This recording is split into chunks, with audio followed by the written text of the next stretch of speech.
Podium Podcast. Lo mejor está por escuchar.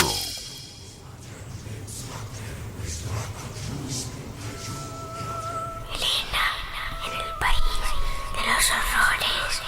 Con Elena Merino en Podium Podcast.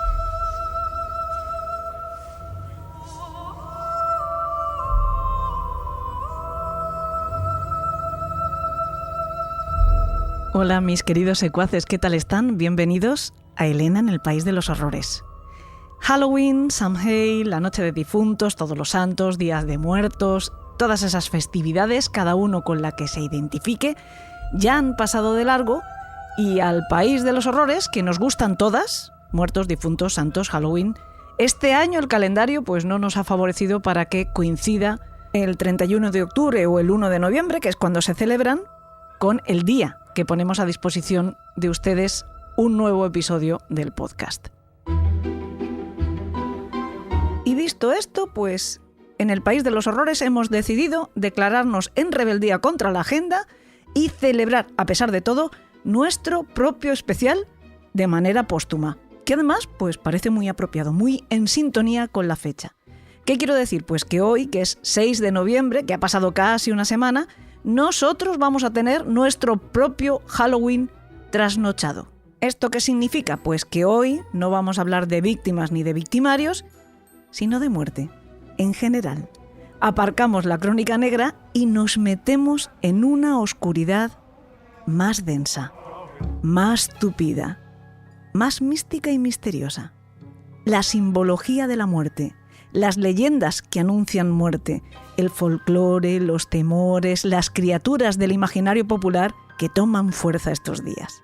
Y de paso, pues vamos a aprovechar nuestro tiempo de hoy para hacer grandes recomendaciones literarias. Bueno, saben que aunque uno ya no se pueda fiar de nadie, la verdad sigue prefiriendo muchas veces esconderse en los libros. O al menos los 3 de los que vamos a hablar a continuación contienen mucha verdad y mucha autenticidad, porque sus autores han sido exhaustivos, inconformistas, pertinaces y muy concienzudos en su investigación previa, o en dejar impreso en sus páginas su estilo personal y su carácter más real. Mi invitación para el día de hoy, día que hemos decidido tener nuestra propia celebración de la Noche Bruja, es que me acompañen a pasear entre tumbas, a pasear y a leer en la piedra de sus lápidas la historia de los muertos que engulleron. Después vamos a seguir nuestro caminar, pero esta vez para escuchar, para oír la oscuridad en un cruce de caminos, en un sendero flanqueado por siniestros árboles con ramas como garras. Garras de animales sobrenaturales que anuncian con sus aullidos, con sus graznidos, que el fin está cerca. Y acabaremos nuestra excursión en un lugar conocido, extrañamente confortable pese a que en él estén todos muertos. Nuestro club de los marineros muertos. Pónganse sus mejores galas de luto, porque hoy vamos a intimar con la parca. Me agrada un cementerio de muertos bien relleno, manando sangre y cieno que impida el respirar. Y allí un sepulturero de tétrica mirada, con mano despiadada, los cráneos machacar. Y a nuestra primera invitada también le gustan los cementerios. No desde luego por lo mismo que José Espronceda describe en estos versos, sino casi por lo contrario, porque son lugares de paz. Son lugares que nos permiten recordar para siempre el hilo invisible que nos sigue uniendo a los que se han ido antes que nosotros. Y son lugares que nos traen al presente consciente la efímera levedad del ser. Ella es bibliotecaria en cuerpo y alma y por eso lo convirtió en su profesión.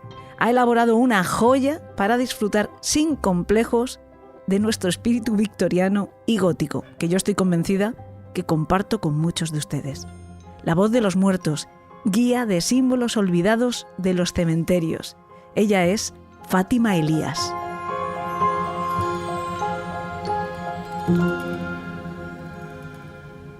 Pues es un verdadero honor recibirte en el programa especial Halloween, cuando a mí me da la gana, que hemos montado Fátima Elía. ¿Cómo estás? Hola Elena, es un placer estar en tu país de los horrores, un orgullo enorme.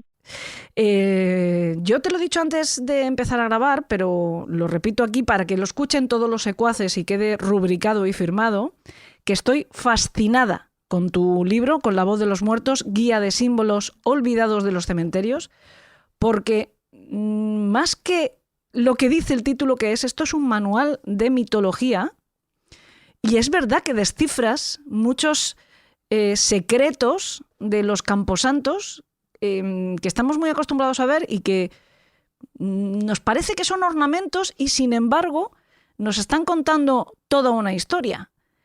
Me parece fascinante el libro. Creo que es un libro que no es para leer sentado en tu casa, es para llevártelo cuando vayas a los cementerios, cosa que supongo que esta semana mucha gente sigue haciendo, ¿no? Siendo todavía esa resaca de la que yo me estoy aprovechando de Todos los Santos. A ver, yo cuando escribí el libro fue por que un amigo íbamos por el cementerio, yo le iba explicando, entonces me miró y me dijo, él es periodista de La Voz de Galicia, oye, ¿te estás inventando todo esto? Y yo, hombre, que va, sí, hice un máster en esto, pero le conté así, pues como surgió mi locura toda. Me dijo, tienes que escribir un libro, por favor, pero esto lo tenemos que saber todos. Uh-huh. Y bueno, pues se lo presenté al editor de Reino de Cordelia, le encantó, y ahí fue adelante el libro. Y mira, pues Elena, te digo que efectivamente es un manual para llevar al cementerio. Yo insisto mucho en que la gente además haga sus propias anotaciones, que este libro es para escribir en él. Pero fíjate que me han llegado incluso algún lector, en este caso lectora, que me ha dicho que ella todas las noches lo abre y la tumba que le sale, pues la lee. ¿No? Así como aquellos cuentos que teníamos de pequeña, de 365 cuentos un cuento para cada día. Pues ella, una tumba para cada día. Hombre, fíjate que siendo una especie de enciclopedia, ¿no? Una guía, es como tiene entradas como si fuera un diccionario, ¿no? Donde vas explicando cada símbolo que uno se puede encontrar en las tumbas, pero engancha, que eso también es maravilloso. Te pones a leer y cuando te das cuenta dices, llevo medio libro, ¿cómo ha sido esto? ¿Cómo ha sido esto? Cuando estoy por orden alfabético leyendo distintos símbolos, pero por lo que estaba comentando yo antes, ¿no? Que no deja de ser un manual también de mitología. Y ahí viene una de mis primeras preguntas. Efectivamente es un manual de mitología, tenemos muchas entradas que tienen que ver con animales de culturas como la egipcia, no sé, esfinge, o tenemos también unicornio, tenemos muchos símbolos, muchos dibujos que nos retrotraen a esas otras civilizaciones, pero de alguna manera se las han apañado, no sé si los sepultureros o quién, para a todo eso darle un significado cristiano. Sí, esto... Y es algo que a mí también me ha resultado bastante sorprendente. Sí, esto no fue, esto todo viene pues del periodo victoriano, del siglo XIX, donde era el siglo además de los descubrimientos, donde ya sabes que la gente, además los nobles, los burgueses coleccionaban todo lo que podían sobre Egipto, estaban fascinados con la egiptología, coleccionaban momias, coleccionaban huesos, coleccionaban escarabajos, coleccionaban todo lo que podían. Y entonces, claro, todos esos símbolos que se iban encontrando en las pirámides, en los templos, los iban aplicando a los cementerios, pero claro, uno en el cementerio no podía poner lo que le daba la gana, porque al fin y al cabo estaban regidos pues por la religión. Por la protestante o por la católica. Entonces tenían que disfrazar todos esos símbolos con la religión, ¿no? Así que, pues imagínate, así como Ra, ¿vale? Que conduce el sol en su barca, desde la aurora hasta el crepúsculo, ¿vale? Que esto también así, digamos que también lo cogió Tolkien, ¿no? En su mitología, y le dio una vuelta también con una maya, una diosa, o sea, una Valar, una semidiosa que iba por ahí con una barquita, llevando, claro, pues ellos tenían que hacer como que al ser el sol la fuente de luz y de calor es la vida eterna. Entonces ellos le daban una vuelta y decían, vale, el sol es el emblema de la resurrección de Jesucristo, ¿vale? Así como para los egipcios, pues era el dios Ra, aquí es Cristo. Entonces, si encontramos en las tumbas un sol gigantesco, pues eso significa que es la luz de Cristo, la resurrección. Sin embargo, si el sol se está poniendo, pues es, por ejemplo, ya significa el declive de la vida. Puede tener así un doble sentido, ¿no? Y todo lo que se iba recogiendo de las mitologías diferentes, de Grecia, de Roma, de Egipto, pues les iba dando esa vueltecita para que tuviesen cabida dentro de los cementerios religiosos. Una de las simbologías más habituales, por lo que también veo recogido en esta guía, es todo lo que tiene que ver con lo botánico. Hay un listado de representaciones de flores, de árboles, de frutas, que tampoco a priori uno se imaginaría que tiene una traducción, ¿no? Parece que tú vas paseando por el cementerio y ves una tumba donde hay unas uvas, o ves una espiga de trigo, o incluso una mazorca de maíz, que también recoges en el libro, y uno pensaría, equivocadamente o ingenuamente, que se trata simplemente de un ornamento, pues una inspiración del escultor en ese momento al que le habían encargado la lápida. Y no, tiene una lectura también. Más allá de las que todos podemos imaginarnos, que también las recoges de oficios, por ejemplo, tienen lecturas místicas. Todas. ¿Cuál es la que más te ha llamado a ti la atención, la que te parece más sorprendente de todas? A mí, yo no sabría elegirte porque todas un poco me ha parecido. Sí, a mí, claro, siempre que me preguntan, ¿y tú qué te pondrías en tu lápida? Es que no lo sé, porque todo tiene tanto, se te abre así como la mente, ¿no? Es como una vez que empecé a trabajar sobre el cementerio, sobre los cementerios, para hacer los trabajos que yo tenía que mandar para el máster, dije, bueno, esto además que lo hice a través de Seattle. Pero decía de Seattle, ellos allí, claro, en Norteamérica tienen muchísimo, ¿no? Que claro, fue llevado en su momento por los puritanos y claro, yo dije, aquí no había... Bueno, pues fue llegar al cementerio de San Amaro, que es aquí el de mi ciudad, de La Coruña, y de repente fue como ver Matrix en las tumbas, aprender a leerlo todo, verlo, o sea, claro, porque digamos que tienen que abarcar, ¿no? Tienen que ser de mediados, finales del siglo XIX, que eso podemos encontrarlo en muchísimas ciudades, hasta ya el siglo XX, a los años 20, porque luego ya con la guerra, la depresión, tal, pues ahí ya hubo un declive y estos símbolos dejaron de utilizarse. Pero sí, efectivamente, Elena, ha dado en el clavo, claro, sobre todo lo que encontramos en las tumbas son flores. Porque desde siempre las flores nos han acompañaron a los neandertales en sus sepulturas, parece ser, ¿no? Que leí un libro que unos decían que sí, que efectivamente echaban pétalos, ¿no? Porque al fin y al cabo también eran una humanidad como nosotros, entonces echaban pétalos en las tumbas de sus seres fallecidos, sus seres amados. Los egipcios utilizaban a la hora de embalsamar, pues las flores les ayudaban en los conjuros. Para los griegos, pues si salían flores en la tumba de los guerreros, es que estaban en los campos elíseos. O sea, todo tiene muchísimo significado a través de los tiempos. Y en el periodo victoriano, que fue cuando... Dime, Elena. No, te iba a decir que hace un momento has citado a Tolkien, que también compartimos pasión por el autor, y también Tolkien se aprovecha de todo eso y habla de los túmulos con las flores, ¿no? De los reyes y todo esto. El Simbelmine, la flor del Simbelmine. Ay, Elena, Dios mío, de verdad, te quiero. Te quiero. Has dicho la palabra mágica, Tolkien, que tengo aquí un tatuaje ahí del árbol blanco de Gondor. Sí. Lo has dicho tú antes, pero bueno, me he aprovechado, porque digo, mira, una Ranger. Pues sí, claro, entonces el periodo victoriano, volvemos a otra vez a ello, pues ellos tenían, que seguro que lo conoces, la florografía, ¿no? Que era el pasatiempo burgués, donde cada flor tenía un significado. Y eso también se llevó al arte funerario.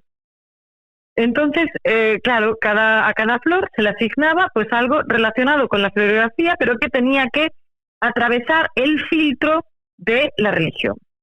¿Hay alguna a ti que te haya llamado la atención? A mí me ha llamado la atención muchas. Me ha llamado la atención, por ejemplo, el loto, pero por omisión, porque yo pensaba que iba a estar más presente la simbología que tiene el loto para el budismo, por ejemplo, o algo así, y me ha sorprendido que el loto también tenga símbolo en la religión cristiana, ¿no? Pero me ha llamado la atención también el maíz, por ejemplo, me parece muy curioso.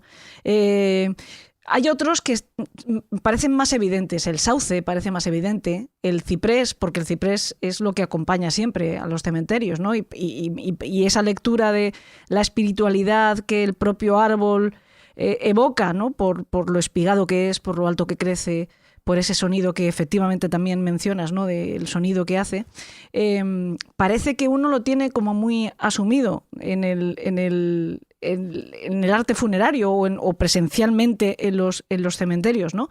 Y sin embargo, pues estos otros, el trébol me ha llamado también la atención, o sea que el trébol, que yo lo tengo tan perfectamente relacionado con Irlanda, ¿no? Que también mencionas la leyenda, pero que se aplique precisamente porque representa la Trinidad por las 3 hojas, es lo que te digo, al final hay en muchos de los símbolos que recoges en esta especie de catálogo que parece que los han empujado a presión para que pasen lo que tú has dicho, ¿no? El filtro de la religión, pues entiendo que mayoritariamente aceptada por el sitio donde estuvieran, ¿no? Y por lo tanto también esa presión casi censura que existía. Por ejemplo, me hace mucha gracia que el unicornio tenga una lectura religiosa cristiana. El unicornio, me hace muchísima gracia, por ejemplo, ¿no? Claro, el unicornio, el dragón, el ojo de Ra, es que el pelícano, todo, y además el pelícano, que es verdad que tú citas... Claro, es que la historia del pelícano es preciosa, claro, sí, la de la sangre. Exacto, y citas el tema de los antiguos cristianos y tal, o sea, que existe, si uno lo busca lo puede encontrar, pero otras no, otras es, a ver, esto tiene que pasar, yo quiero que pongas en mi tumba una rana, pero es que la rana no es católica. Bueno, pues vamos a decir que la rana cuando salta, mira, y las explicaciones son un poco así también, ¿no? Claro, porque tú, por ejemplo, que yo nunca he visto una rana, pero no, la rana no está. Pues imagínate, sería, no, porque no la he encontrado nunca, pero fíjate, la rana también pasa por una metamorfosis, igual que la mariposa sí que está y la podemos encontrar en muchas tumbas. Uh-huh. Sí. Entonces, claro, pues podríamos darle una vuelta. Si tú quieres que te ponga una rana, en el siglo XIX le darían una vuelta y dirían, pues es que mira, primero, pues la ranita es un renacuajo y entonces va dejando el cuerpo atrás hasta que al final, claro, se convierte en rana, que digamos que está en el cielo rana, ¿sabes? El alma es rana. Entonces... Es muy gracioso, la verdad, es muy, muy gracioso. Estaba viendo la lectura que hace, sobre todo lo que me ha llamado mucho la atención, como ves, es esta... reconversión tan típica de los cristianos, porque los cristianos siempre han hecho un poco eso, asimilar lo que hubiera antes para no crear demasiada distorsión y ser aceptados allá donde se implantaban, ¿no? Pues aquí había un templo, pues ahora yo pongo mi iglesia, así siguen acudiendo al mismo sitio, y ese sincretismo, los primeros sincréticos yo creo que son los cristianos, ¿no? Me da la sensación. Pero sí, claro, sí, no, absolutamente, claro, la figura de Cristo, la figura de Osiris, es que... Exacto, son los primeros, pero... Sí, un copia-pega. Por ejemplo, leer que los escarabajos, que también uno tiene tan asumido con los egipcios, ¿no? El escarabajo este irisado, brillante... Uno lo tiene perfectamente asimilado con la cultura o el arte egipcio y de repente, no, vamos a dar una lectura cristiana, me resulta muy chocante, de verdad. Oye, ¿cuántos cementerios crees tú que has pisado ya? ¿Los tienes contados? Incontable. No los tengo contados, pero es que ya desde pequeñita, que eso... yo creo que seguro que te has leído la introducción. La introducción que te he dicho antes, que me parece una preciosidad. O sea, ya solo por la introducción el libro ya te conquista totalmente, porque es una preciosidad y además te he felicitado porque creo que escribes maravillosamente bien. Pero sí, en el libro, en esa introducción explicas un poco la historia, pero cuéntanoslo, por favor. No, pues claro, yo desde pequeñita fue mi abuela la que me metió a mí en lo que se llama pues la coimetromanía, ¿no? En el furor de visitar cementerios. Primero porque yo era pequeña y lo que ponía mucho en mi pueblo también pues eran las fotografías, entonces me llamaba mucho la atención contemplar.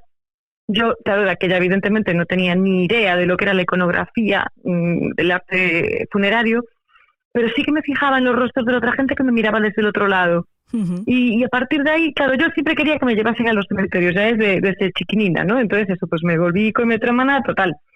Que bueno, que a todo esto, coimetron viene del lugar donde se duerme, ¿no? Del griego. Uh-huh. Que me parece súper bonita también esa palabra, lugar donde se duerme. Sí. No, o como en Makbara, en árabe, que es el lugar de entierro. Uh-huh. No, pues, no sé, incontables, desde el pueblo más chiquitín Porque además, ahí en el pueblo más chiquitito, es verdad que la tumba no va a estar cuidada, es verdad que la han pisado miles de pies y no se han fijado en que había una joya ahí debajo, pero es muy probable que encuentres alguno de los símbolos que yo describo en el libro. Y siempre me hace mucha ilusión encontrarlos. Claro. ¿Y cuándo empezaste a coleccionarlos? Los símbolos de las tumbas. Porque aquí, no me puedes decir que esto es un trabajo de investigación de un año. No me lo creo. Años. Eso te iba a decir. Esto es una vida coleccionando. Sí. Estos son muchos años. Y la ilusión que me hacía descubrir los nuevos, o incluso descubrir a algunos que ya tenía, pero dados una vuelta. Uh-huh.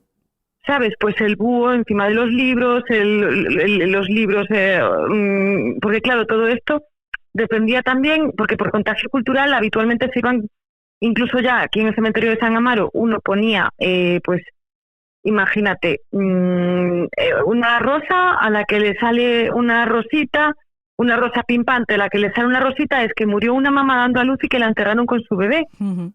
Entonces, a partir de esa, pues hicieron, y que se nota, además después, hicieron la copia. Entonces, habitualmente después puedes encontrarte con las copias dentro del mismo cementerio, pero hay otra a la que le han dado una vuelta. Uh-huh. Y le han puesto o más capullos, porque igual le murió otro bebé, o le han puesto... también puedes encontrarte al ángel, por ejemplo, a Gabriel, ¿vale? O a Miguel, que el guerrero, el que Gabriel con su trompeta, uh-huh. Con el yelmo. Entonces algunos tienen más fortuna que otros, porque claro, los originales pues están más perfilados, y los que son copias, que serían más baratos porque es el planchado, pues tienen la naricita más torcida, más tal. Pero bueno, yo te digo que luego hay gente a la que le ha dado una vuelta a eso y le ha puesto otro detalle y le ha puesto otro tipo de flores. Por ejemplo, pues ese San Miguel, el guerrero, pues le han puesto unas hiedras al lado que significan la fidelidad a la memoria del finado, ¿no? Sobre el casco, o bueno, de verdad que es todo fijarte en los miles de detalles que la familia quiso dejar a la gente que de aquella lo entendía, porque claro, muchas veces no sabían leer ni escribir, pero sí sabían mirar. Entonces para ellos eran como los pictogramas de los parkings ahora, ¿no? ¿Dónde lo dejé? Pues lo dejé en la planta de las conchitas. Uh-huh. Claro, y de aquella eran sus pictogramas, eran pues cómo murió, de qué murió, qué hizo en vida, qué religión tenía, y lo que me decías antes, ¿no? Por ejemplo, pues el loto o el maíz, ambos nos llevan a la idea de la resurrección. En el loto, pues el ciclo constante de la vida y la muerte. El maíz que caen los granos a la tierra y que vuelve a surgir otra planta. Entonces para ellos era pues la fe, la religión, la devoción, el rezo, y todo esto pues claro, efectivamente los cristianos y los protestantes, que fueron los que lo iniciaron, lo llevaban todo pues hacia la belleza, pero al mismo tiempo hacia la introspección, hacia el rezo, hacia la oración y hacia el recuerdo. Lo más importante, el recuerdo a la persona amada que estaba al otro lado de la tumba. Y ahora tengo yo la sensación de que a los niños no se les enseña la muerte, por lo menos la próxima, la inmediata, ¿no? La natural, la del ciclo de la vida. No se pueden hacer velatorios en los tanatorios a las 10 de la noche cierran y tú te dejas ahí a tu pariente. Y antiguamente, vale que ya no se velaban las casas, pero en los tanatorios tú te quedabas toda la noche. Y es que yo, de alguna manera, no concibo dejar a un pariente muy amado solo, no sé, no, también tengo una edad, ¿no? Pero se me hace muy chocante y sobre todo ya no yo. Me imagino a mi madre o a personas mayores de mi familia teniendo que hacer eso porque ahora la norma lo exige, ¿no? Igual que en el arte funerario, dices, se están recuperando ciertos símbolos, ¿no? Ya aparecen en catálogos, pero te los dan en piedra serigrafiada, ¿no? Ya no hay escultura, ya no hay... no sé, ya no hay un cuerpo tampoco, porque casi todos vamos a crematorio, ¿no? Y ni siquiera pues se reserva ese nicho pequeñito que hay para las cenizas, sino que generalmente todo el mundo, no, yo voy a tirar las cenizas de mi pariente aquí, allá o donde sea, y fin, se acabó, ya no hay nada más que el recuerdo de los allegados que quieran mantenerlo, ¿no? Claro, es que por eso es tan valioso este legado que que intenté describir en el libro, porque es que es lo que tú dices, ¿vale? Porque ya no solamente una escultura que te puedas encontrar, ¿no? Que eso dependía de lo que pudieses pagar, sino que una lápida, jolín, en ese instante, cuando tú pasas por ella, aunque no sepas quién es, tú estás leyendo esos símbolos y estás levantando al difunto de las garras de la muerte, le estás devolviendo su memoria durante un instante, pero tú te estás acordando de ese fallecido, ya no hace falta que sea tuyo, pero lo haces tuyo. Ujú. Y la tristeza de los que quedaron aquí también la haces tuya. Mm. Y ese duelo, ¿no? Todo ese trabajo necesario pues a la hora de tallar la lápida, la persona que la encargó, todo ese mimo que se daba antaño y que ahora pues queremos que eso, como lo de ser jóvenes para siempre, ¿no? Pues que la muerte no exista ni la nuestra ni la de nuestros ancestros. Y eso que tú dices también fomentaba la compasión, la cercanía, la empatía, ¿no? El ser familia todos, aunque no te tocaran de nada, pero acudías a despedirte del pariente, del conocido, del tal. En fin, que no es que, no sé, nos estamos poniendo aún más trágicas de lo que el tema exige, porque supongo que te pasa como a mí. A mí no me parecen un lugar especialmente macabro los cementerios, sino todo lo contrario, me parecen lugares de paz, y es verdad que hay dolor, porque ahí se deja a la persona de la que te despides, pero sí que me reconforta de alguna forma pasear por los cementerios y observar lo mismo que tú, ¿no? Las tumbas, los mausoleos, las antiguas, que son más fastuosas.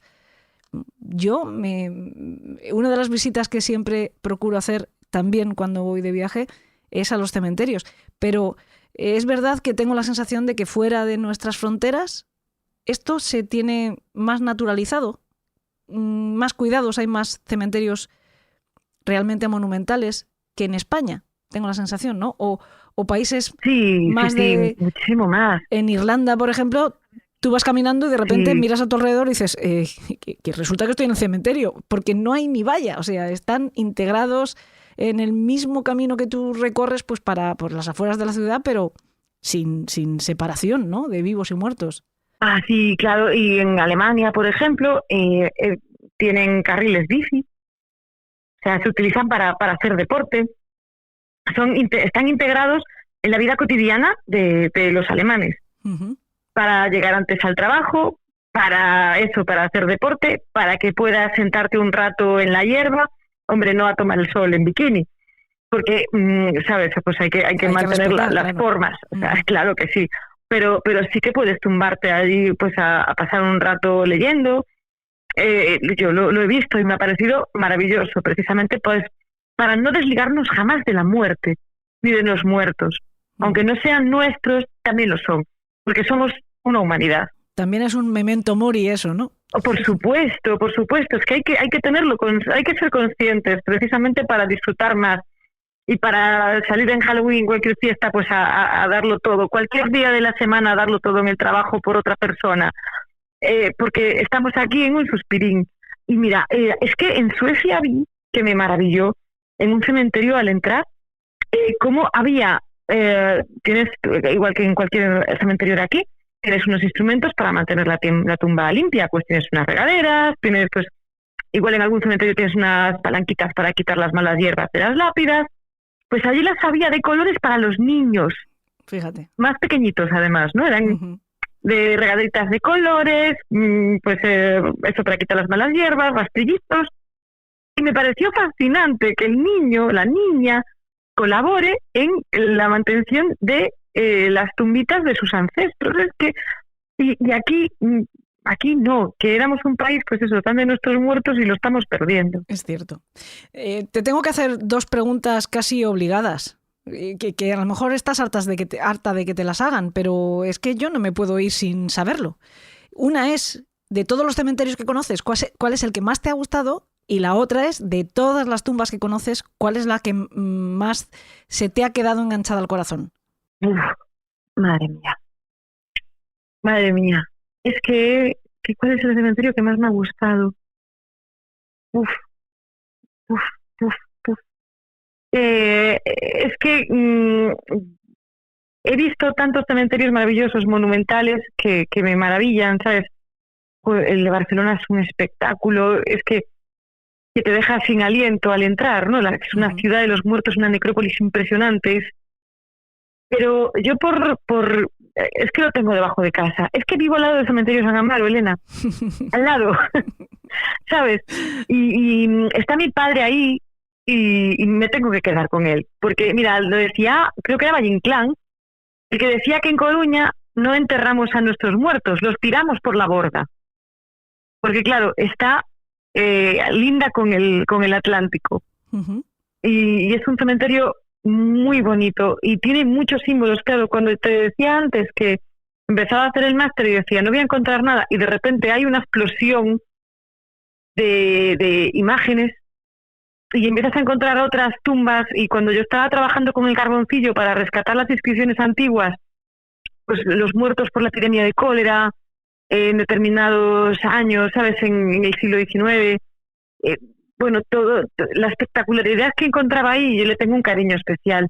Uh-huh. Y la tumba que más me marcó, he visto muchísimas. Bueno, también he de decir, o Prado do Repouso en Portugal, en Oporto, el de Lisboa es increíble, ¿eh? Pero o Prado do Repouso, las tumbas que allí había, lo que llegué a ver, aquellas bandejas de alpaca con corazones de pollo, wow. En ofrenda a los muertos, ¿sabes? Casi parece vudú. Sí, es que era vudú absoluto, ¿sabes? O sea, claro, además ten en cuenta que claro, Brasil, Portugal, claro, o sea, sí. Mucha, claro, se comparte mucho la cultura, pero inolvidable, ¿vale? Todos los cementerios que vive, o Prado do Repouso es un cementerio que siempre recomiendo visitar y está aquí en nuestra península, así que... Uh-huh. Pero mira, la tumba que es que no pone nada, solamente pone entre exclamaciones, que esto es muy habitual, porque fue una moda, ¿vale? Ya sabes que también muchas nos medimos por modas desde que, bueno, el hombre es hombre, o sea... Sí, es cierto. Y hubo una época, sobre todo después de la Guerra Civil, donde los nombres se ponían entre exclamaciones y se ponía pobres padres, Manolito, ¿sabes? O tal, hijo mío, entre exclamaciones. Sí. Y hay una tumba aquí en San Amaro que está en la primera fila, la que lleva justo a las escaleras de lo que fue el cementerio civil, que ahora ya no lo es, claro, ya no existe. Ahora ya todas las tumbas son cementerios más homogéneos. Pone simplemente María, uh-huh. 1916. Y yo siempre que paso por allí hablo con María y digo, María, ¿quién eras, María? ¿Sabes? Eras tan especial, eras la esencia de la belleza, solo pusieron de ti María con tu nombre entre exclamaciones. O sea, es que eras maravillosa, María. ¿Quién fuiste? ¿Quién eres? Uh-huh. Háblame. Y ya ves que no tiene ninguno de los nombres, de los símbolos que yo describo en el libro, pero simplemente con eso, ¿sabes? María me ganó el corazón. Qué bonito lo que nos cuentas. Yo creo que llegamos a tiempo porque, bueno, pues han pasado nada más que 6 días, con lo cual creo que es un momento muy apropiado para visitar los cementerios, porque además en estos días están especialmente bonitos, están especialmente engalanados por toda la gente que ha ido, ha limpiado las lápidas de sus allegados, ha puesto las flores, en fin, ha renovado todo el ritual por todos los santos, así que creo que sigue siendo un momento muy apropiado, aunque no hayamos llegado a la festividad, nos ha tocado así el calendario para recorrer los campos santos, eso sí, con la voz de los muertos bajo el brazo, o como tú dices, una libretita y luego en casa, si tenemos el libro a buen recaudo, pues consultarlo y hacer nuestra propia lectura como si fuéramos egiptólogos, ¿no? Haciendo lectura de jeroglíficos, pues algo parecido. Antes has dicho tú, yo iba con mi carboncillo y me has recordado, es que yo soy muy friki, me has recordado Indiana Jones cuando toma el calco de la tumba. Escenón también, Escenón. Y en cuanto al hecho de que tú también recibas con los brazos abiertos cualquier fiesta, por hacerte el último guiño a Tolkien, me da que a ti te pasa como a mí, que eres un hobbit. No un elfo, no, un hobbit. Yo me pido hobbit, siempre. Y me da la sensación de que tú también aprecias mucho la vida, las cosas que crecen y todo lo que es alegre. Así que creo que efectivamente eres Nos daba la vida a ti, a mí un bolsón cerrado. Oye, que tú tienes uno cerca, ¿eh? que ahí hay un hotel que le estoy echando yo ojitos, que es prácticamente por ahí como por Javitón. Ribeiro, sí. Sí. Pues estamos, te lo digo ya, estoy yo y estoy segura que nuestros secuaces, después de haberte escuchado, estamos deseando que salga ese segundo libro, donde a mí ya me lo has adelantado, cuentas leyendas que has ido recogiendo por ese público que ha ido a verte a la biblioteca y también leyendas que fuiste recogiendo al mismo tiempo mientras hacías este pedazo de obra que es La voz de los muertos, guía de símbolos olvidados Claro, y de que los no cementerios. tenía dónde reflejarlas y entonces tuve que hacer otro libro para contarlas. Yo estoy encantada, ojalá te pase más. Espero que después de haber hecho este segundo libro, pues tengas muchas cosas que no sabías dónde reflejar y tengas ya en mente hacer el tercero. Vamos a dar aquí un empujoncito a Reino de Cordelia para que lo saque, que lo edite cuanto antes. Te digo que yo también Ojalá. tengo que darle un empujón al mío, que también hace mucho tiempo que está diciendo que saca el tercero. Pues venga, editores de Reino de Cordelia y de Unrated Comic, venga, que estamos todos aquí deseando y esperando. Y en cuanto esté el de Fátima Elías, seguro vas a volver. Yo espero que vuelvas cuando tú quieras, por lo que tú quieras, porque como te digo, tú tienes aquí las llaves del reino y serás siempre bienvenida, pero sin falta, porque si no te persigo como si fuera la Santa Compañía o un alma penitente ligada a ti cuando esté ese segundo libro, ¿vale? Vale, pondré una medita a la ventana para que sepas dónde estoy. Perfecto. Muchísimas gracias, Fátima. Elena, un abrazo enorme y otro a Israel Espino, de la que también soy mi admiradora, y de verdad que un honor, un orgullo haber estado contigo en tu reino maravilloso. Pues que sepas que... Junto al mar. ¡Uy, qué bonito! Que sepas que compartís admiración, ¿eh? Que también Israel te admira mucho y está encantada con La voz de los muertos. Fátima, te mando un beso muy grande. Annabel Lee. Otro para ti, Elena. Chao. Elena, en el país de los horrores. Con Elena Merino en Podium Podcast.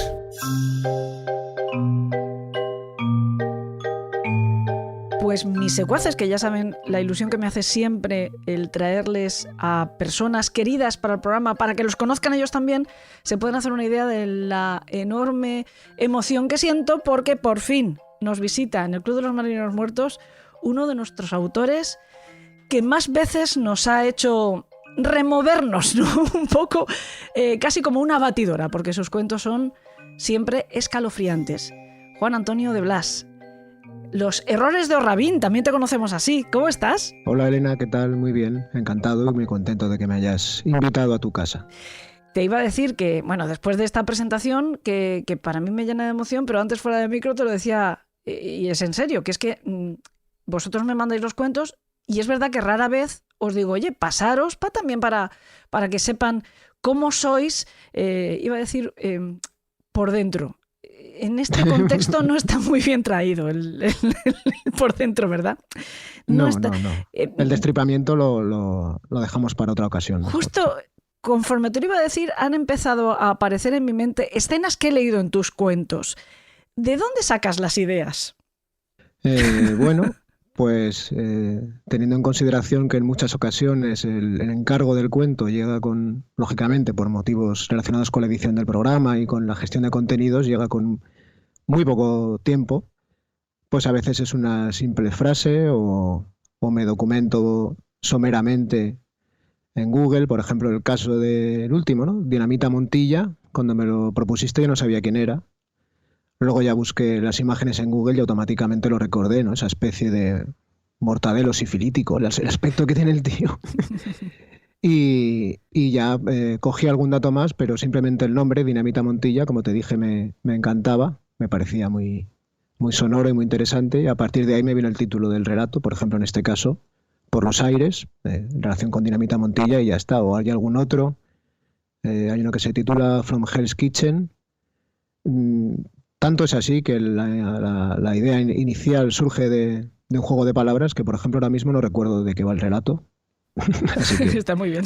No puedo hacer más alusiones, pero sí que recuerdo que el título venía de From Hell, La carta de Jack el Destripador y Hell's Kitchen, porque supongo que la acción Sería en Nueva York, sí. sería en el barrio de Clinton, en Nueva York, ¿no? Me imagino que era por eso, pero son, sí, de sacar petróleo, intentarlo de una pequeña pincelada, sí. Cuando hemos relacionado en mi pregunta ¿de dónde sacas las ideas con destripamiento? Y tú has dicho, pues muchas veces es porque la idea viene con poco tiempo. He pensado, vale, es una proyección mental de lo que me haría por meterle tanta prisa. No, como también te he dicho en alguna ocasión, lo de escribir con la pistola en la nuca es estimulante, ¿no? La gente que escribe o que hace cualquier otra actividad similar, yo creo que a veces tenemos mucha tontería encima y muchas telarañas en la cabeza, y aquí hay que sacar un texto y cumplir y ya está. O sea que me parece un ejercicio interesante y me gusta, o sea, no hay ningún problema. Esa es la suerte que tenemos también en el Club de los Marineros Muertos y, lógicamente, en el País de los Horrores, que hemos ido dando con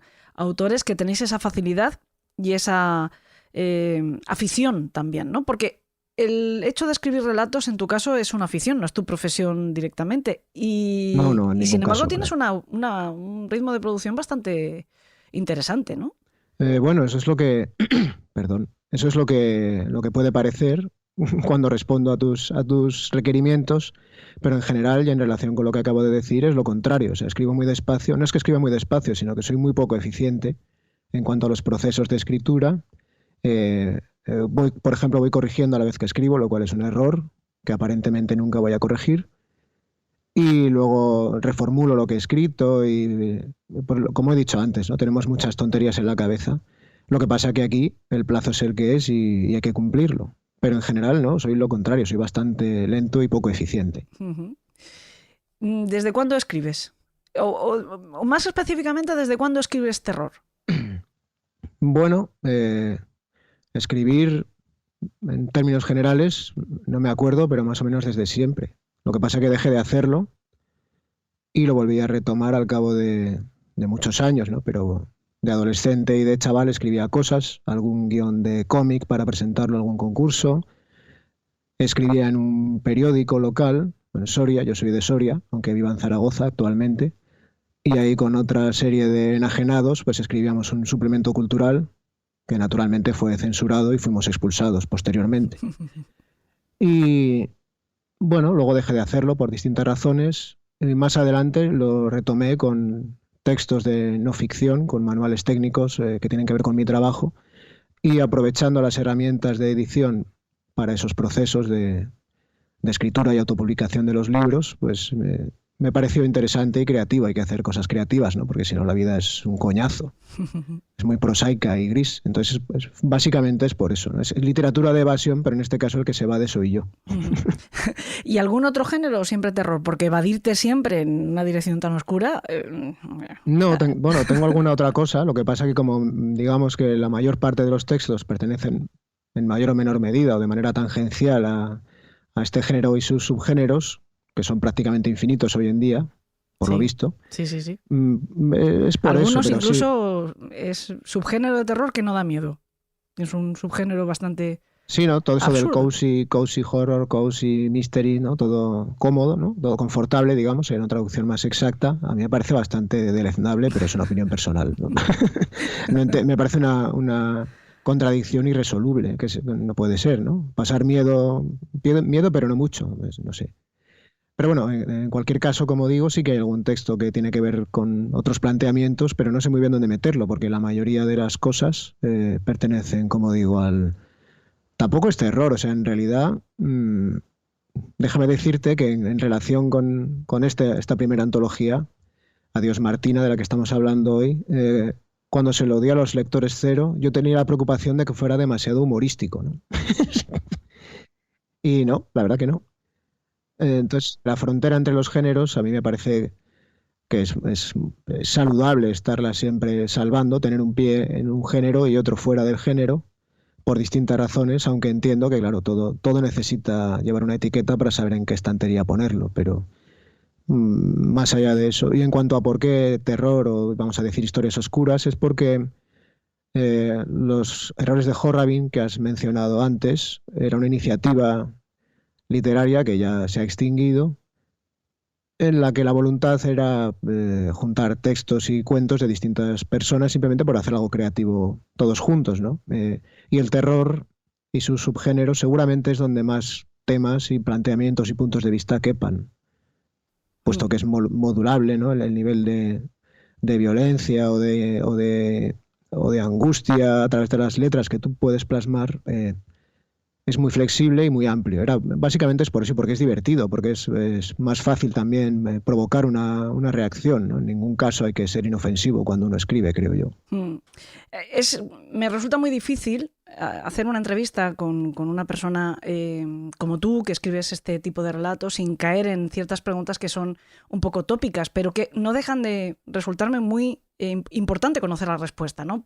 Por ejemplo, ¿por qué, más allá de esta respuesta pragmática que acabas de decirnos, el género de terror te permite esa versatilidad, pero por qué muchas veces nos refugiamos en el terror? Es una de las versiones, de las mil versiones de pregunta que a mí me suelen hacer de ¿por qué te gusta o por qué nos gusta el true crime? ¿Por qué nos gusta el terror? Es una pregunta que yo llevo haciéndome muchos años, incluso en el videopodcast que hicimos spin-off de Elena en el País de los Horrores, le dedicamos un episodio entero y recurrimos a especialistas, a lo que yo llamo especialistas, que no dejan de ser amigos de distintos terrenos del conocimiento, para que nos ayudaran a entender por qué a tanta gente nos gusta el terror. Pero al mismo tiempo, sin embargo, es un género que está como muy denostado, ¿no? Está siempre devaluado por parte de los que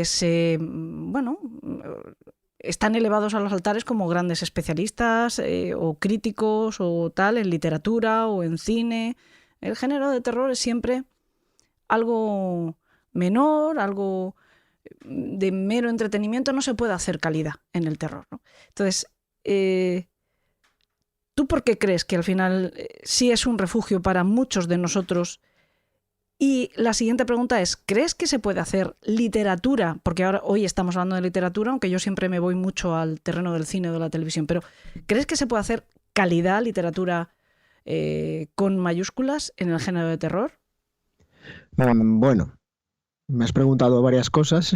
Dos, básicamente. Entonces, por eso he intentado después, te he hecho una reflexión muy larga, porque al final... En mi cabeza la he ido dividiendo en más ramales. Entonces... Ese es el problema de que yo nunca hago entrevistas. Yo me pongo a hablar con vosotros, que la propia reflexión para hacer la pregunta surge en la conversación. Como me parece una pregunta y subpreguntas interesantes, pues si ves que me extiendo demasiado, grítame para que me calle y ya está. Porque me parece muy interesante. En cuanto a la última parte, o la penúltima parte de la pregunta, yo no creo que el terror en sí mismo sea un género denostado. Creo que el género, en su conjunto, los géneros, están denostados, a tal punto que se considera la literatura contemporánea un género, lo cual es completamente absurdo, a mi juicio. Evidentemente, a juicio de la gente que lo pone en la estantería para que lo compres, no. Y ahí es a lo que voy. El género tiene un valor comercial, que está bien, no estoy en contra de ello, pero la literatura, o el cine, o la música, o la pintura, puede ser interesante o no interesante, bueno o malo, y pertenecer o no a un determinado género. En el caso de la literatura, por ejemplo, yo considero que Stephen King, fíjate lo que te voy a decir, no escribe terror.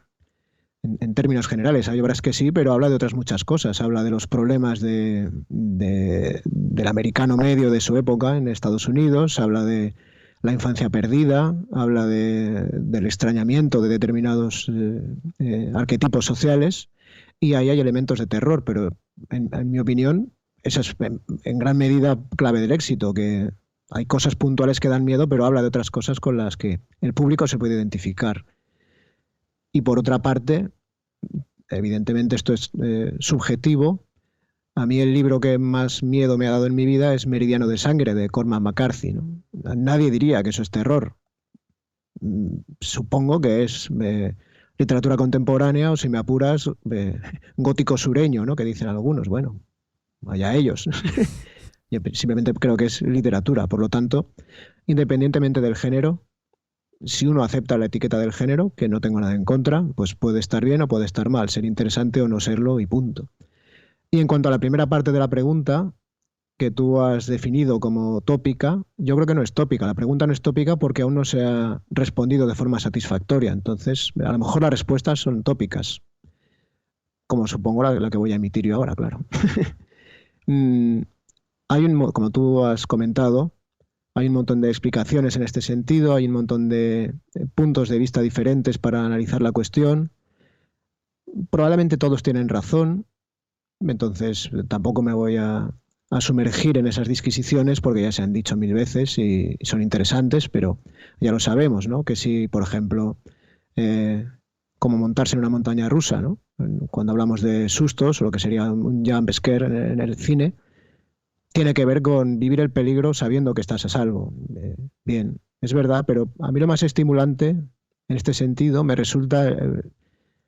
creo que en el fondo es imposible saberlo. No lo sé, yo no lo sé. Y creo que no se puede saber porque tiene que ver con la amígdala incluso, ¿no? Con el cerebro reptil, con las pesadillas que el Homo sapiens podía tener antes de ser capaz de articular un código verbal, ¿no?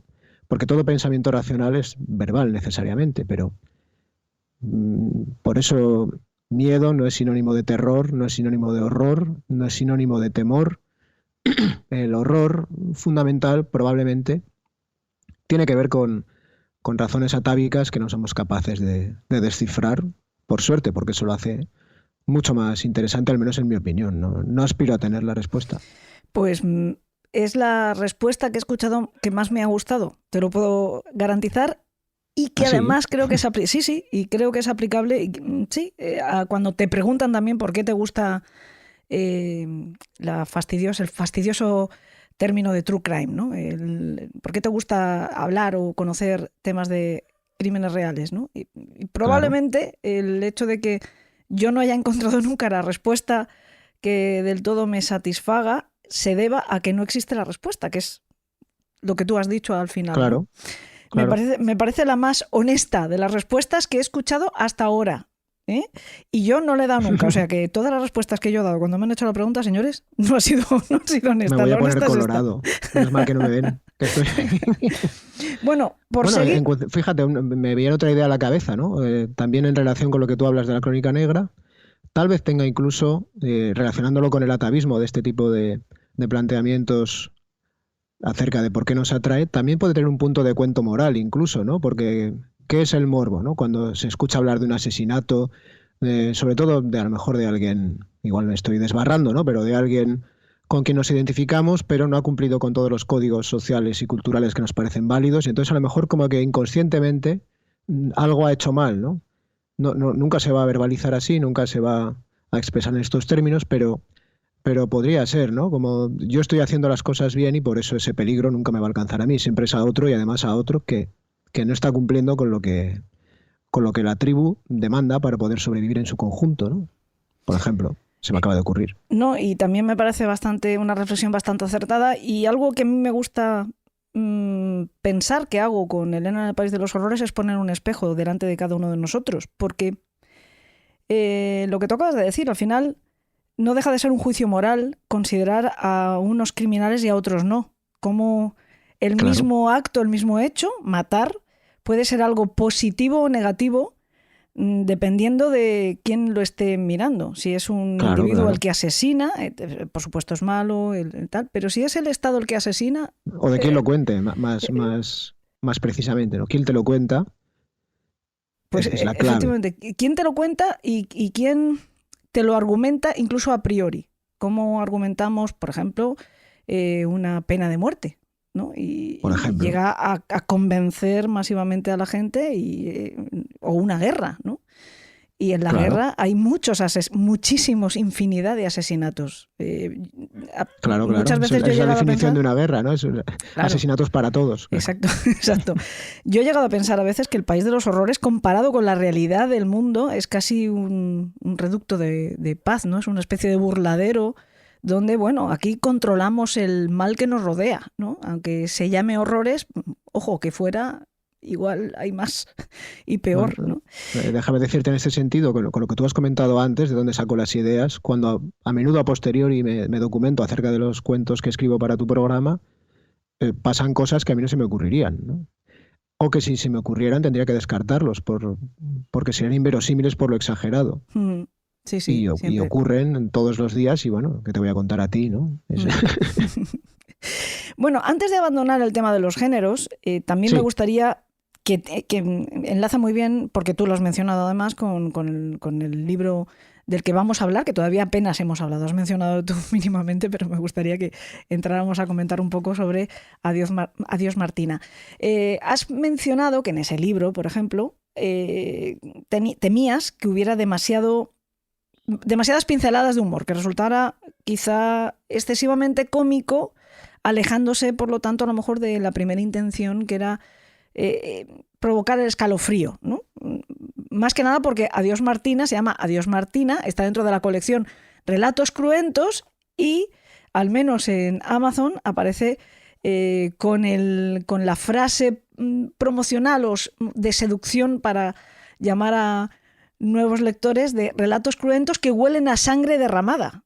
O sea, entiendo que la primera intención no era necesariamente causar hilaridad, pero sí que mencionas que temías que quizá el humor negro tuviera demasiado protagonismo. Mi pregunta, para no abandonar el tema de los géneros todavía, es ¿por qué crees que maridan también el humor y el terror, o el horror, o como tú quieras, o el miedo, como quieras definirlo?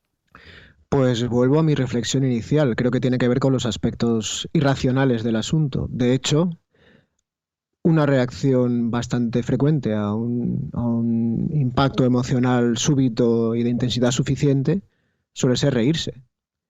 Entonces, probablemente situaciones extremas que nos pueden poner en peligro o que simplemente rompen el orden establecido o quebrantan la realidad hacen cosquillas en la misma parte, en el mismo sector de la amígdala y del cerebro reptil probablemente, y no sé, no lo sé.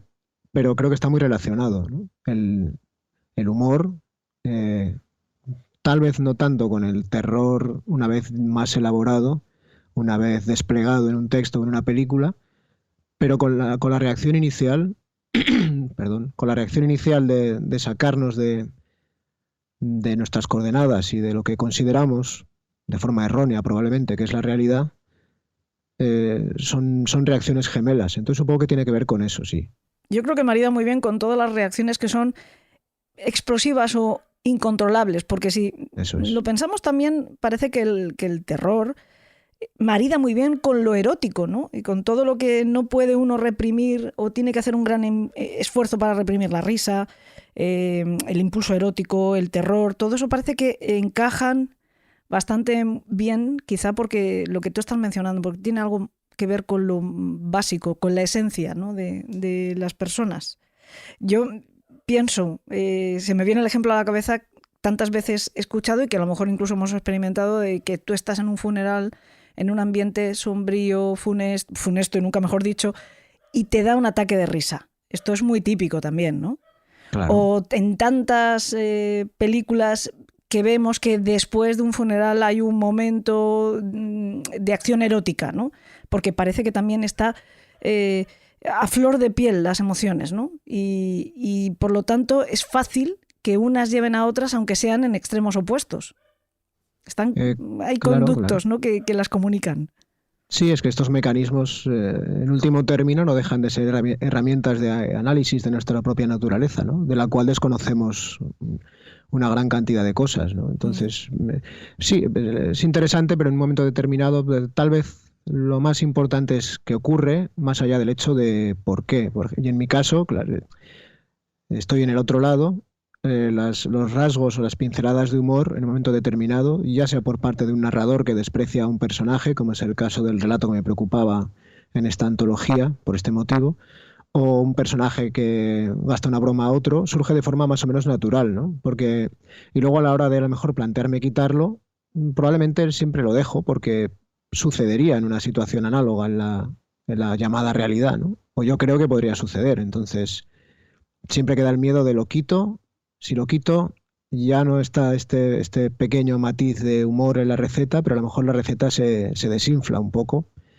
Y bueno, hay que correr el riesgo y dejarlo y ver qué pasa, ¿no? Juan Antonio, tus relatos suelen tener unas cuantas tortazos, ¿no? en la cara. Sí, es verdad. Tú lo estás leyendo y ¡pum! De repente hay un giro inesperado, una frase que cae demoledora y ¡pum! Es como si te dieran un tortazo de espabila, que vienen las curvas, ¿no? ¿Tú te censuras, te autocensuras ahora que, bueno, pues estamos viviendo esta situación que espero que no se quede demasiado tiempo entre nosotros de lo políticamente correcto, de lo masticado, del bolo alimentario para meter en el piquito de los demás y por lo tanto, oye, no vamos a ofender? ¿En el terror cabe esto de sí, por supuesto. ser políticamente correcto? Antes de responder, por favor, llámame Juan. Solamente me llaman Juan Antonio los malos. Tu madre cuando te va a reñir. No, espero que no, porque sería una voz de ultratumba, pero bueno, otro relato. Bueno. Ya tengo otro relato. Gracias por la idea. Bueno, está bien.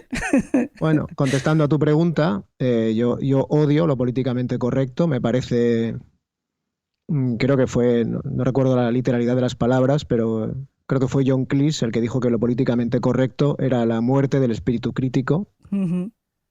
Y estoy totalmente de acuerdo. Estoy radicalmente en contra de lo políticamente correcto. Sería evidentemente más largo de desarrollar y yo me rebatiría esta afirmación tan lapidaria, pero en general estoy en contra. En el caso concreto de los relatos del País de los Horrores, sí que me censuro, pero porque estoy en tu casa, o sea, porque soy un invitado y entiendo que el texto cumple una función en el contexto de un programa concreto con un contenido y que es un aderezo al contenido de cada semana cuando corresponde. Entonces no puedo venir aquí como un elefante en una cacharrería, ¿no? Destruyéndolo todo, o un elefante con un lanzallamas. Y entonces ahí sí que me no censurar, porque es una palabra a lo mejor un poco gruesa, pero sí que intento controlar alguna cosa, sí, por el contexto, y me parece que está bien, vaya, no lo considero. Los relatos que nos regalas en el Club de los Marineros Muertos son los moderados.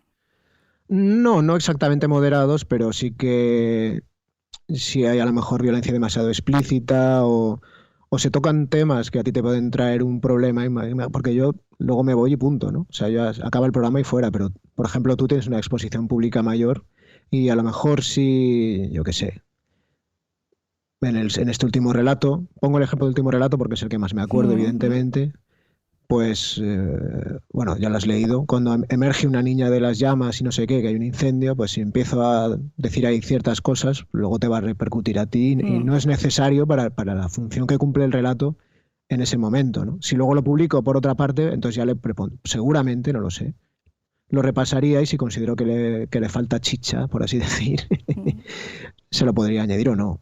Bueno, básicamente también es que me parece lógico que uno module el grado de violencia o de especificación de sus relatos de acuerdo con el público hacia el que va dirigido.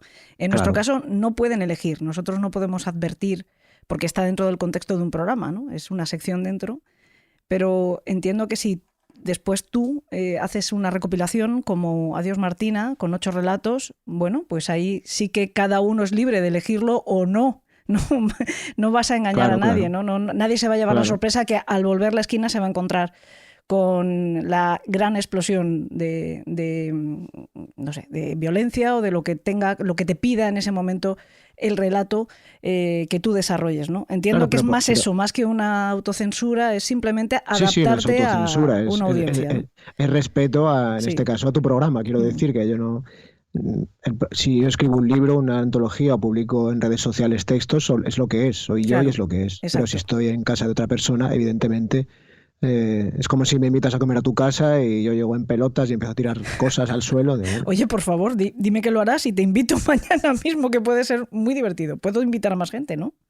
Bueno, que manden fotos primero, yo soy muy sensible. En cuanto a lo que decíamos, antes de que se me pase, también es interesante como ejercicio. Por ejemplo, un relato que no recuerdo cómo se titula, sobre snuff movies, en un programa sobre snuff movies, más o menos reciente. La forma de reflejar la violencia es muy oblicua, es muy como de lejos, ¿no? Como en segundo plano, como solamente la sombra de la violencia. Y me gusta así, o sea, está bien. El hecho de, por ejemplo, ese relato, si lo fuera a rescatar para otro contexto, lo dejaría así porque me parece que el hecho de haber modulado en cierta medida la violencia, haberle bajado un par de puntos o haberla grabado desde un punto, con un objetivo más difuso, ¿no? Desenfocada, queda bien y quedaría así. O sea que no siempre es algo negativo el modularse o no, con la violencia o con otros aspectos. No me refería a la violencia, sino más bien a temas políticos o sí. ese tipo de cosas, ¿no? A mí, ahora que mencionas ese relato que me ha venido a la cabeza, precisamente la maestría que tienes a la hora de describir las escenas desde distintos puntos de vista y modulando, como estamos hablando ahora, ¿no? La graduación de lo específico de lo que estamos viendo, etcétera, es una de las cosas que hace que tú seas uno de mis escritores favoritos del Club de los Marineros Muertos. A mí me sorprenden siempre mucho. Gracias. Es verdad, me sorprenden mucho y me encanta que me sorprendan con los relatos. Y tú tienes una forma de narrar que consigue eso. Perdona que me meta yo ahora de protagonista en esta historia, pero es verdad. O sea, no, si es para la barra, continúa, por favor, ojo no te cortes. No, quiero decirte, tampoco me pretendo yo ponerme como ejemplo ni como experta en nada, pero siempre me pienso que si a mí algo me gusta especialmente, estoy convencida que a la mayoría de gente le debe de estar ocurriendo lo mismo, ¿no?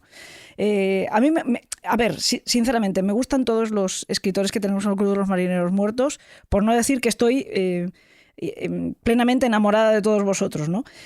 Pero por distintas razones y por distintas maneras de narrar, que es lo que me gusta que hayamos conseguido. Recuérdame, antes de que terminemos de hablar, que le expliquemos o que yo le explique a nuestros secuaces cómo pueden llegar a ser escritores del Club de los Marineros Muertos, que algunas veces me han preguntado y a mí me halaga muchísimo. O sea, parece que esto fuera un logro conseguir ser escritor del Club de los Marineros Muertos, y es al contrario. O sea, nosotros somos los que logramos tener el premio, el regalo de que autores como tú, por ejemplo, nos hagáis este honor, ¿no? Pero bueno, vamos a volver a Adiós Martina. Sí. Creo que es importante decir que Adiós Martina, Relatos Cruentos, volumen 1, interesante esto, son 8 relatos completamente inéditos, no los han escuchado en el Club de los Marineros Muertos, aunque hayan escuchado otros ejemplos de cómo escribe Juan de Blas, sí. J.A. de Blas. Ya está diciendo el propio autor que igual aquí en el libro pueden encontrar otros niveles, ¿no? Un poquito más altos de salpicadura, ¿no? Bueno, pues como he dicho antes, no en balde estos relatos huelen a sangre derramada. No sé si recién derramada o ya seca, pero es importante que lo tengan en cuenta. Me gusta mucho que sea volumen 1. Esto nos da ansiedad por tener nuevas entregas. Lo pueden encontrar en Amazon, no sé si en alguna otra tienda. En principio está en versión digital, ¿no? No, está está en papel también. Sí, está en papel y está en versión digital. De hecho, bueno, igual a lo mejor hay alguna confusión porque las cubiertas son diferentes. Ah, vale. Creo que te lo comenté la primera. Bueno, si la gente, los escuchantes están interesados y entran a echarle un vistazo, al menos, y por curiosidad, verán que las cubiertas son diferentes porque la primera cubierta, que es obra de la diseñadora aragonesa Marta Ester, con la que colaboro también en otra... Bueno, concretamente es la responsable de las cubiertas de mis libros de no ficción, de casi todos ellos, ¿no? Entonces la cubierta original ha sido censurada por Amazon. Vaya, hablando de censura. No, pero tienen razón hasta cierto punto, censurada para su publicidad, no para que exista en la plataforma, sino para publicitarlo. Y es muy gracioso, por eso he dicho que si tienen curiosidad los escuchantes por verlo, porque el email que me llegó por parte del equipo de Amazon me acusaba de haber ofrecido al público una cubierta con un contenido demasiado crudo. Y si la gente entra a verlo verá que ese argumento es difícil de rebatir, así que lo que tuvimos que hacer es literalmente edulcorar esa cubierta, también literalmente, nunca mejor dicho, o sea, si se ve está claro por qué lo digo. Y la diseñadora Marta Ester, como digo, que lleva toda la vida dedicándose al diseño editorial y a otras cuestiones, está orgullosa de que por fin, en su ya larga y laureada trayectoria, ha conseguido una cubierta censurada, ¿no? Que no es fácil. No siempre es fácil. Trabaja con instituciones y con Bueno, pues aquí lo tienes, por fin. Bien. Una cubierta censurada, claro. ¿Ves? Al final yo sabía que Uno por no es ahí... nadie hasta que le censuran. Claro. Y sí, está en Amazon únicamente porque, como he dicho antes, es un modelo de autopublicación. Sí, está solamente ahí. A lo largo de esta entrevista han escuchado 3 mini fragmentos de 3 relatos distintos de este libro, pero a continuación van a escuchar uno escrito y preparado específicamente para este programa, que es nuestra celebración trasnochada de Halloween. No podíamos quedarnos sin ella, y en programa en abierto, porque yo quería, además, que el mayor número posible de secuaces pudieran conocerte a ti y conocer al resto de invitados que han ido pasando por este programa. Me ha gustado mucho hablar contigo. Es la primera vez, que lo sepan también nuestros secuaces, que hablamos en persona, casi siempre es por escrito. He de decir que también me encanta nuestra comunicación epistolar, aunque me siento como una estudiante de primaria cuando hablo con un escritor como él, que no deja de... No, por favor.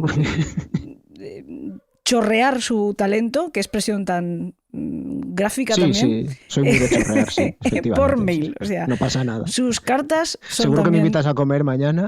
Literatura. Espero que no sea la última vez que pasas en persona por el programa. De hecho, tenemos planes para que sea en persona, de carne y hueso, incluso. No sé si te vas a dejar tocar, pero... Sí, estamos planeando cosas. A mí me gusta más que la palabra planear. En estos casos me gusta hablar de conspirar, ¿no? Estamos conspirando para ver si podemos hacer un club de los marineros muertos con ustedes, con que vengan a vernos y a estar con nosotros y a participar en el ritual que se esconde detrás del Club de los Marineros Muertos. A ver si todo eso se puede hacer verdad. Yo llevo ya vendiéndoselo a ustedes un montón de meses, pero porque me van retrasando las fechas y esto parece que no cuaja nunca. No porque yo tenga ninguna intención de soltar cebos por ahí como si estuviera cazando tiburones. No es eso. Es que a mí me van alargando los plazos y yo me muero de la ilusión, de ganas de contarlo, y me precipito.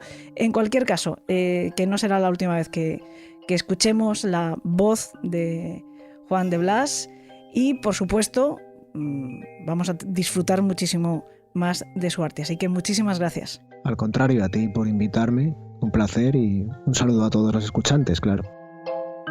Pues como les he contado, adiós Martina, el libro de relatos que acabamos de presentarles contiene 8 maravillosamente escalofriantes historias de Blas, pero a él le ha parecido oportuno, y nosotros nos congratulamos con ello, regalarnos uno nuevo, exclusivo, escrito para este especial Halloween trasnochado de hoy.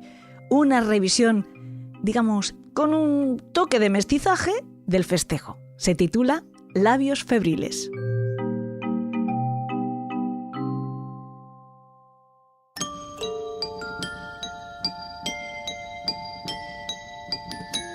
Úrsula quiere ser normal, es tan muerta como la mayoría de sus amigos. ¿Es tanto pedir? Por lo visto, sí. Ha negociado hasta el hartazgo, pero todas sus propuestas, cada cual más descafeinada que la anterior, han caído en saco roto. Harley Quinn, o Carmila, por ejemplo, que es un personaje literario. ¿Aún demasiado? Pues Lara Croft, o Alicia. Incluso algo tan moñas como Campanilla de Bronce, si no hay más remedio. Ya se rasgará la falda de papel Pinocho cuando esté a salvo, lejos de casa. Pero inflexibilidad férrea. Las ojeras de su padre dictaron sentencia en la primera súplica y no ha querido escuchar más. Que se olvide, que da igual lo que vayan a hacer o dejar de hacer los otros, que si lo que pretende es matar a los abuelos de un disgusto. Pero papá, es que hay muchas maneras diferentes. No tiene por qué resultar ofensivo. Robert y Arturo van a ir de personas vivas. No es macabro, es divertido. Por favor. Como respuesta final y lápida de la discusión, el Sagrado Corazón de Jesús, que ahora le pesa en el cuello como un dogal de plomo. Y a la calle, pásatelo bien, hija.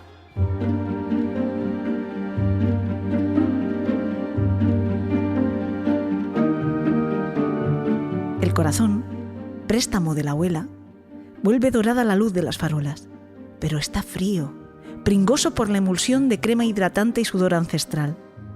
Úrsula lo oculta bajo el lienzo blanco que la envuelve tratando de ahogar en paño los graznidos de júbilo de esa maldita vieja me tomen todo. Pero es inútil, los lleva grasientamente adheridos a las oquedades del cráneo. Puede visualizar cada arruga de su cara de pergamino como si la tuviera delante en pellejo y hueso, ebria en fervor, clavándole en la mente sus uñas esmaltadas de rosa, riéndose como un murciélago detrás de sus dientes falsos. ¡Qué satisfecha, abuela! ¡Qué orgullosa estabas! ¡Happy Halloween! Ha dicho. La santidad vence. Y Úrsula pierde. Llora de rabia y vergüenza. Ni siquiera sabe de qué va disfrazada. El retal no consigue ser un hábito como el de las monjas, como mucho una túnica informal si se mira con ojos benignos. Más bien parece que alguien la haya empujado por la espalda al apogeo de una plegadora textil. Se consuela pensando que ahora que ha escondido la medalla y se ha borrado con saliva los estigmas ungidos a golpe de pintalabios, podría pasar por momia de la peste o un fantasma random, pero sigue llorando. Robert le pregunta qué le pasa. Le dice que se tranquilice. Le dice que vale ya, que le está jodiendo la tarde. Úrsula finge sonreír y le coge de la mano. Es 4 meses mayor que ella. Mide 1,78 m, tiene los ojos como el mar, pero es medio tonto. Va vestido de Anya Taylor-Joy en La Bruja. Su plan para la expedición terrorífica de este año consiste en reproducir la escena del bebé cada vez que alguien abra la puerta. ¿Ahora me ves? ¿Ahora no me ves? ¡Pecabú! O algo así. Seguro que los más críos se cagan. Por delante de ambos, Arturo y Marina desfilan ajenos al tira y afloja romanticoide. Él va disfrazado de Art el payaso.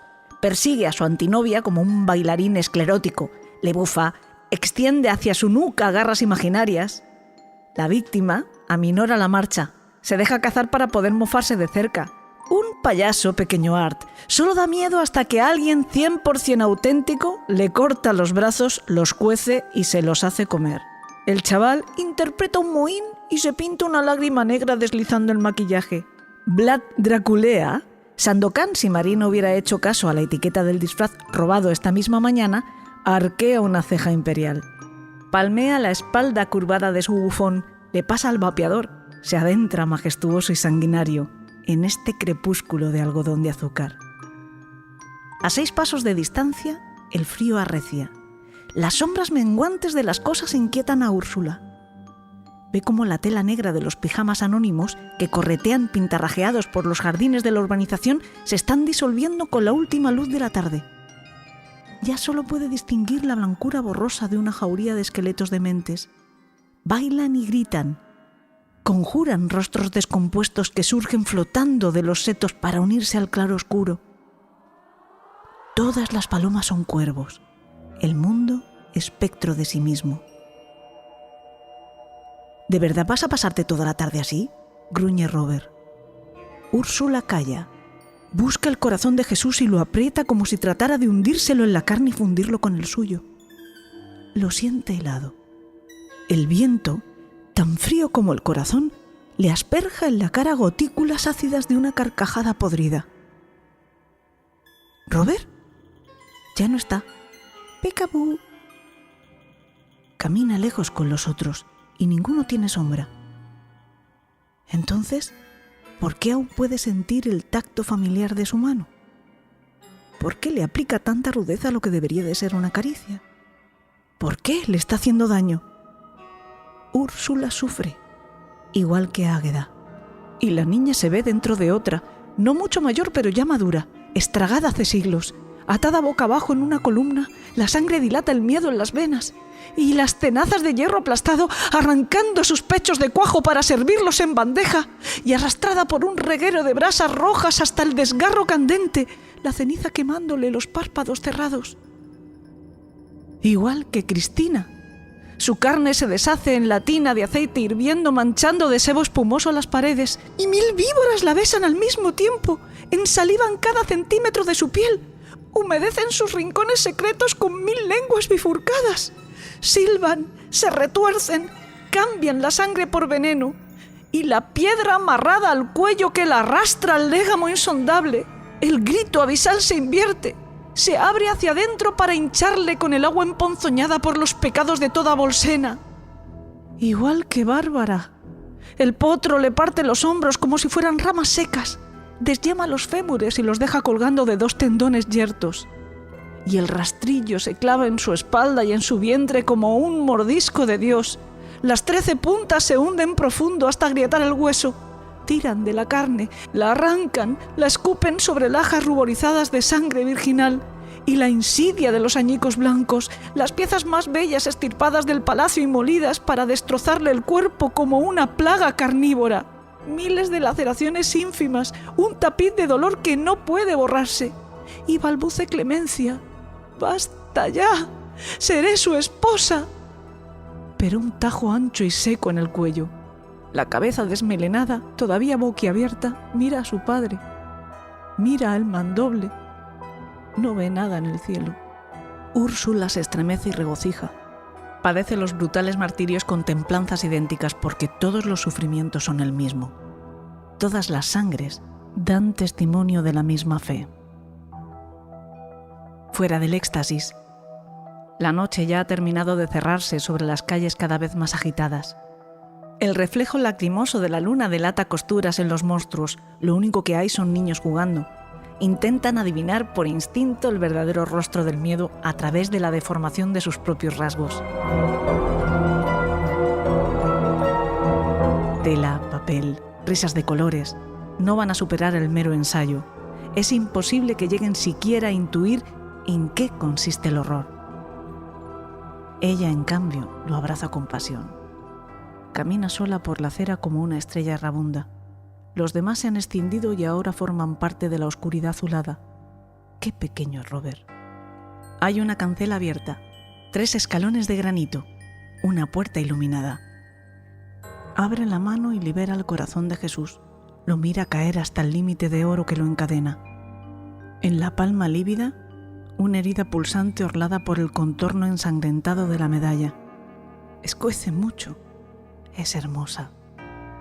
El resto de la mano, del cuerpo, sin mácula. Completamente ilesa, limpia de hollín y hierro, Úrsula llama al timbre. Suenan campanas. La muerte abre solícitamente la puerta. Casi se le cae el gatito pardo que retiene contra el pecho. No tarda en rellenar el resto del vano Eduardo Manos Tijeras, que llega corriendo en pos de sus largos dedos de plástico repletos hasta las puntas de dulces ensartados. Ambos se congelan al unísono sin atreverse a dar el portazo que les devolvería el pulso. Un silencio moteado por el tic-tac penumbroso del reloj de pared. Voces de adultos que se parten de risa en el interior de la casa, copas o vasos que chocan, crepitar de incienso, música, Red Right Hand. Úrsula despega los labios febriles y exhala la voz de todos los santos. «Gracia y paz, niños», dice. «Bendita tengáis la noche». El gato araña la mejilla de la muerte y huye despavorido a la negrura.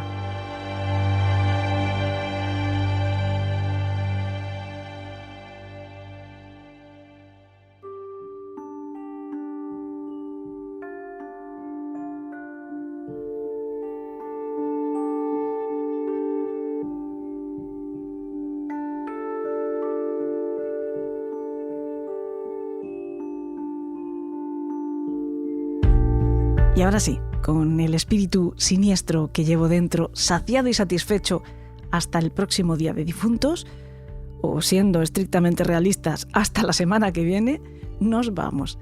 Gracias de nuevo a Fátima Elías, a Israel Espino, a J.A. de Blas por compartir su sabiduría con nosotros. Y a Yes We Cast, al mago Espi, por pasarlo a limpio y hacerlo tan bonito. Y a ustedes, por dejar que el manto de la noche más oscura se cierna sobre sus cabezas en nuestra compañía. Hoy, más que nunca, que tengan dulces sueños.